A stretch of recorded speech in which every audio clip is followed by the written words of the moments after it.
the E.O.Wilson Biodiversity Foundation, Durham, North Carolina, USA. Paula Ehrlich brings over 30 years of experience in strategic scientific management and research, coupled with extensive academic, non-profit, and corporate leadership and expertise. Her current work embodies the hopes and legacy of the greatest naturalist of our time, Edward Osborne Wilson.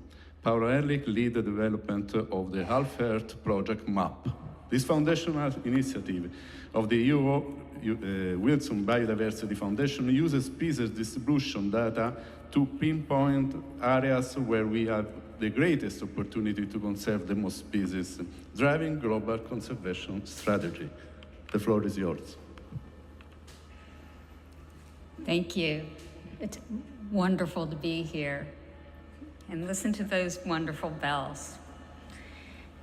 I'm really pleased to be here on behalf of the E.O. Wilson Biodiversity Foundation and E.O. Wilson himself. E.O. Wilson is the core of our organization, like a father to me, and I also considered him my best friend.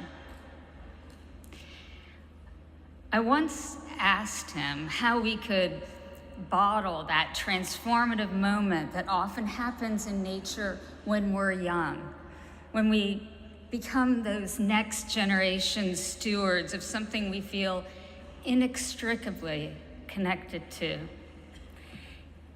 And he said, I don't know, but I think that it has something to do with a campfire.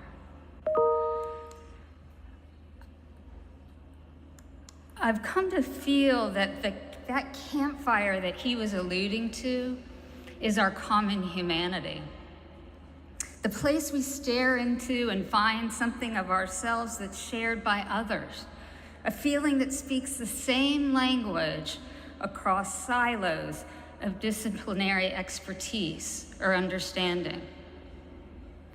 Campfires are also about our experience and connection in nature. Those transformative moments in nature when we see our place in the world more clearly and imagine we can make a difference in the world. These are the moments that inform and empower our lives and careers. And when we sit around a campfire, we experience a sort of shared camaraderie, both in the moment and across vast stretches of time, the whole of human history. And through that common experience, we share a story of who we are in the world.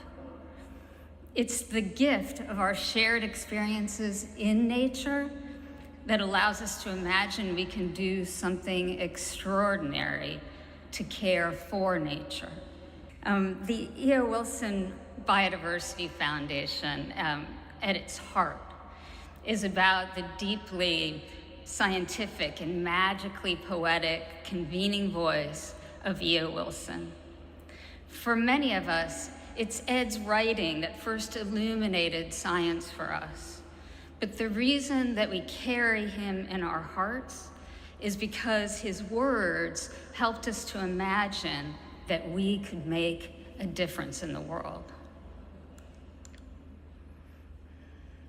So in my mind, it was a real gift when Pope Francis and E.O. Wilson, temporally side by side and only geographically a world apart, each sat down about 10 years ago to write the Encyclical Laudato on care of our common home, and Half Earth, our planet's fight for life, which shared the same core message.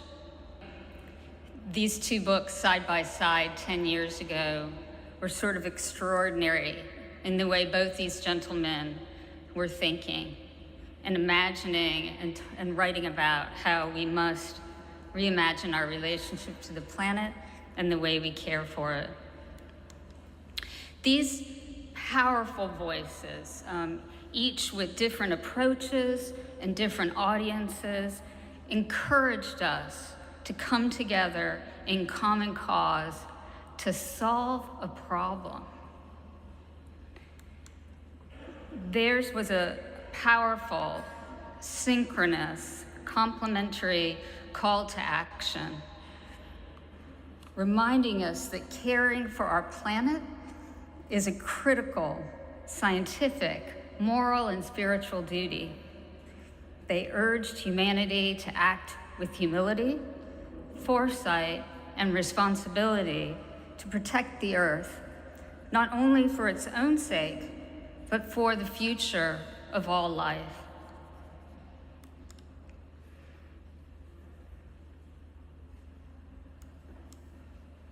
At core, it's our connection with nature that was the key. It's through the wholeness and richness of our experiences in nature and the comfort we can inevitably experience through a fuller understanding of nature that we have the opportunity to reimagine how we care for our planet. It's also our very human connection with places that most often fuels conservation success.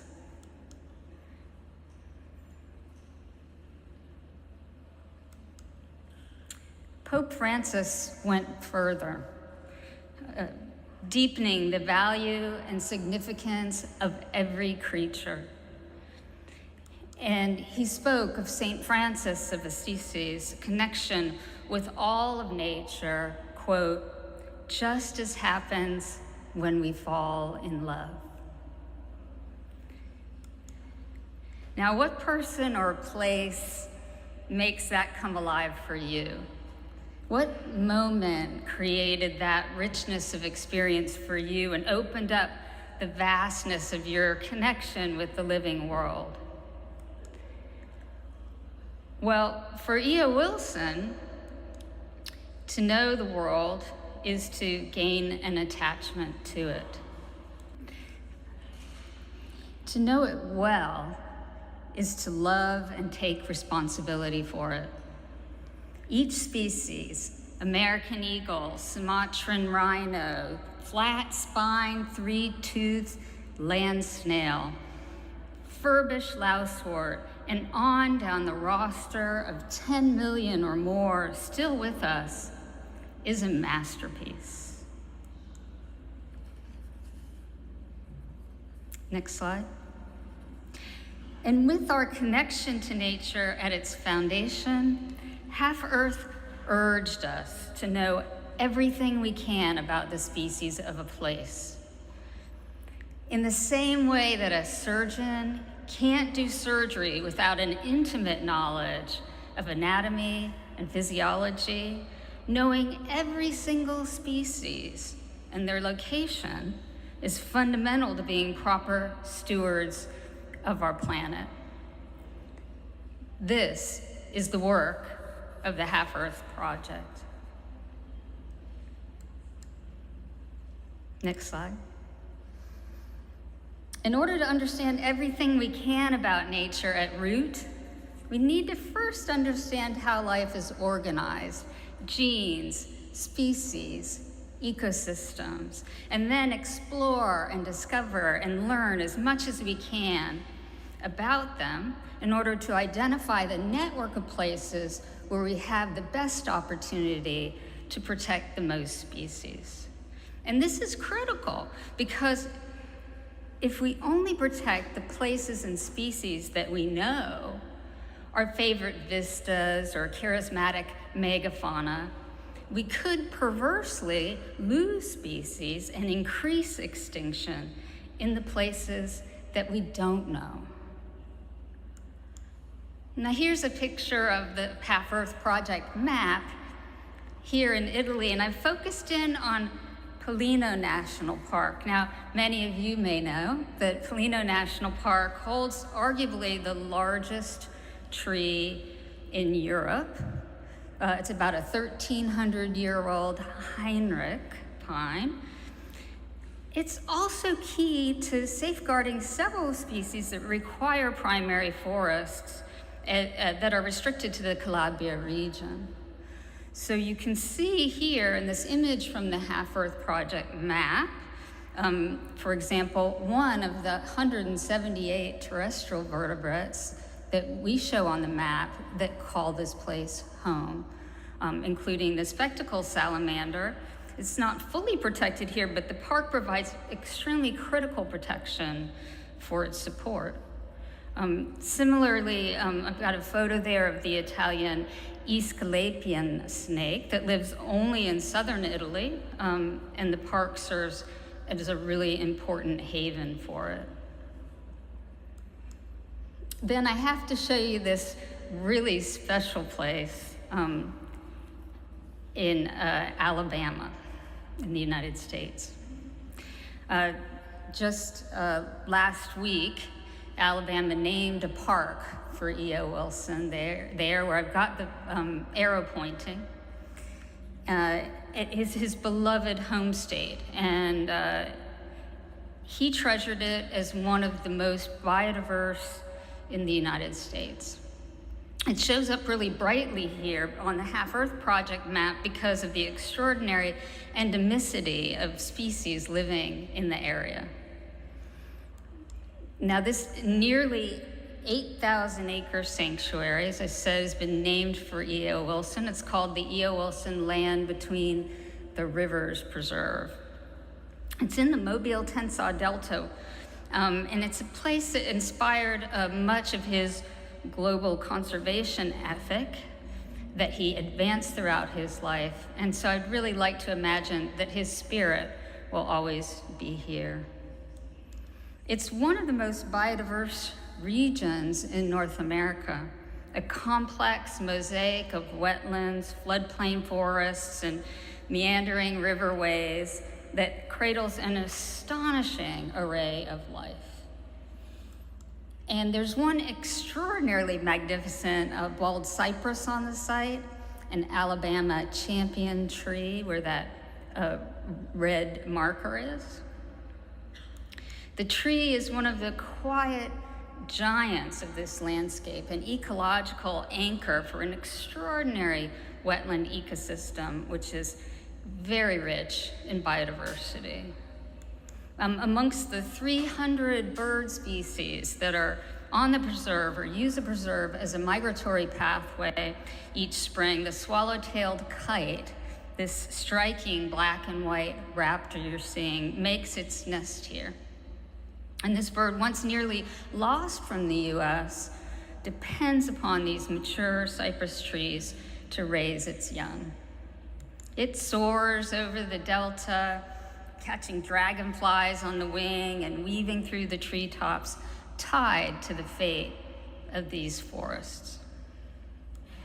Now, it's critically important that we understand the millions of interactions that define this web of life. If we don't know and understand these species and their relationships, if we don't see them, we risk losing them before we even understand how extraordinarily important that they are. The extraordinary biodiversity of the E.O.Wilson Land Between the Rivers Preserve is captured on the Half-Earth Project map, and you can go on the map and put in your favorite protected area or protected place, type in its name, and see what's there. In this particular preserve, there are over 371 terrestrial vertebrates, making it often referred to as America's Amazon. The Alabama red-bellied turtle, which you can see here, was put on the federal endangered species list back in 1987. It was named the state reptile in 1990. And there are at least 18 different turtle species just here in the Delta, not to mention the dozens of fish and crayfish and amphibians and reptiles and plants, many of those actually found nowhere else on Earth. Exploring the map a little bit deeper, you can see what proportion of the global range of these species are found in this area. And with their very low species protection scores indicating the need to protect them, and showcasing how extraordinarily important this place is to their protection. The Half-Earth Project map's ambition is to map the geospatial location of all the species of our planet at a high resolution, to inform what places offer the most effective path forward for protection of endangered species and endangered ecosystems. We call these places for a half-Earth future, places that are high priorities for conservation, places with extraordinary species richness and rarity that are currently unprotected. But to achieve our targets for conservation, we need a way to measure success. We need a way of understanding how well we're doing in protecting nature as we protect places. And a way of ensuring that the lives of people, the places they call home, will be empowered by the information that we share. To help identify these places, our team developed what's called a Species Protection Index, an SPI, which is like a FICA score for biodiversity and which has been adopted by the Convention on Biological Diversity. Right now, you can go on the Half-Earth Project map and see a SPI national report card for the protected places of every nation.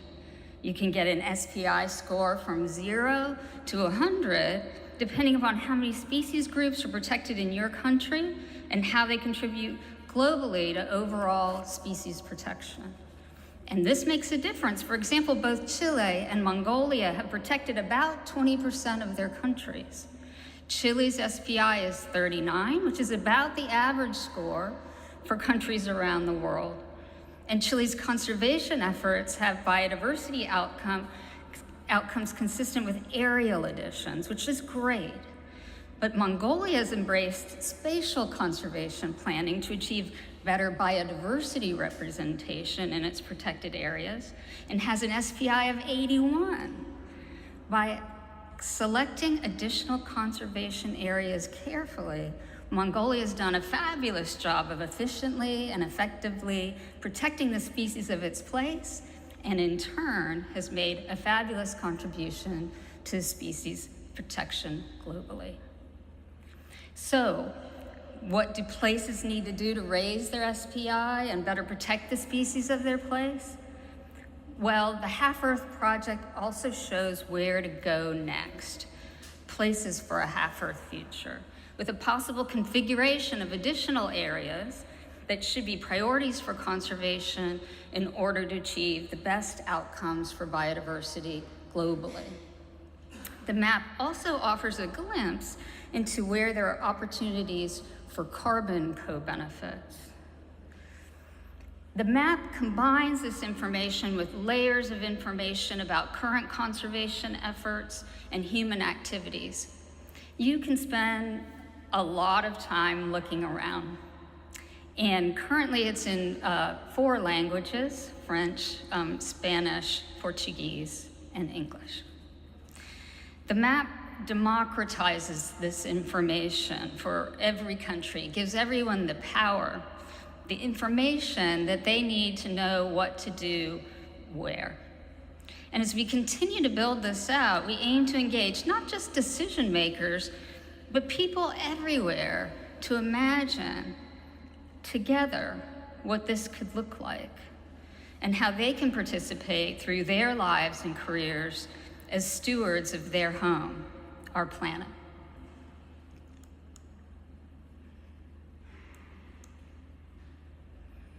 As E.O.Wilson said, we will be wise to listen carefully to the heart, then act with rational intention and all the tools that we can gather and bring to bear.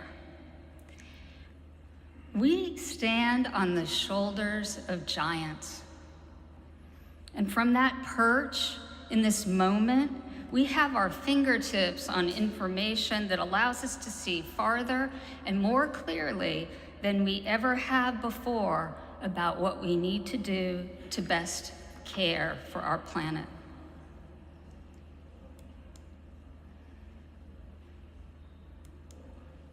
Indeed, beginning fresh in this moment, in Pope Francis and E.O.Wilson's honor, may we be inspired or re-inspired to sound an insistent alarm that reawakens a transdisciplinary and transnational desire to sustain the web of planetary life at all costs.